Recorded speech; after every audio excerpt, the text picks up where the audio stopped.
Oh yes, reka mbifurize ibihe byiza ku bantu dukomeje kubana, ni byiza yuko mudukurikira. Niba uri mushya kuri uyu muyoboro, kanda subscribe kugira ngo ibiganiro byacu ujye ubibona umunsi ku wundi.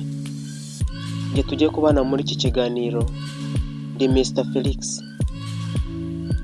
Aka kanya tugiye kurebera hamwe ubusobanuro bw'izina Eric. Eric rero ni izina rihabwa umwana w'umuhungu, rishaka gusobanura umuyobozi w'ibihe byose. Gusa rishobora no kwitirirwa umukobwa mu gihe we yitwa Erika. Eric rero aba ari umuntu ushabutse, ukunda ibirori kandi unakunda ubusabane. Aba yiziho kugira igikundiro kandi akaberwa no mu myambarire. Eric kandi ngo iyo ageze mu buzima abisangira n'abandi, gusa rimwe na rimwe nubwo aba agira ukuntu yikunda. Eric rero aba ari umuntu uzi kwemera abantu bose, mbese abantu bakabimukundira cyane. Ibyo rero bigatuma agira inshuti cyane mu buzima busanzwe. Eric rero aba akunda gukora siporo, mbese akabishishikariza n'abandi mu gihe nta mirimo afite yo kuba yakora. Eric rero aba yigirira icyizere gikabije, mbese uburyo akurizamo kwiyemera rimwe na rimwe. Kuri we yumva abantu bose bamufataho urugero.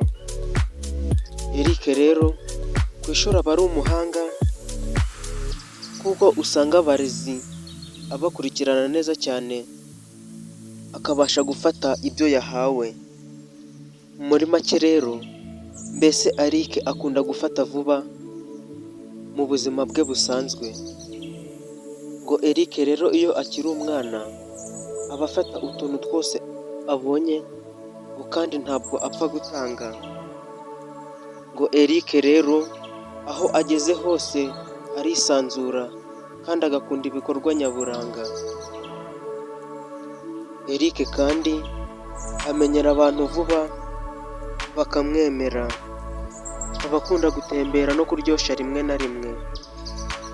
Eric kandi ibintu by'ubucuruzi biramuhira, ndetse no guhuza abantu bizwi nka network.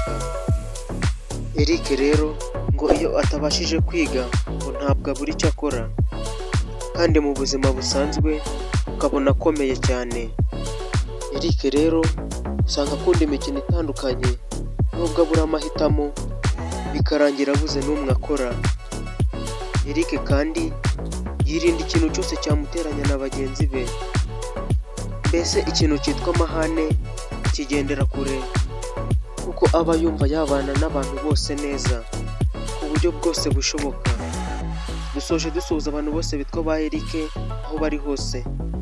Niba nawe wifuza ko ari izina twagusobanurira, twandikire muri komenti tuzagusobanurire twifashishije ubushakashatsi bwimbitse. Ndabashimiye mwabanye natwe muri iki kiganiro, naho ubutaha.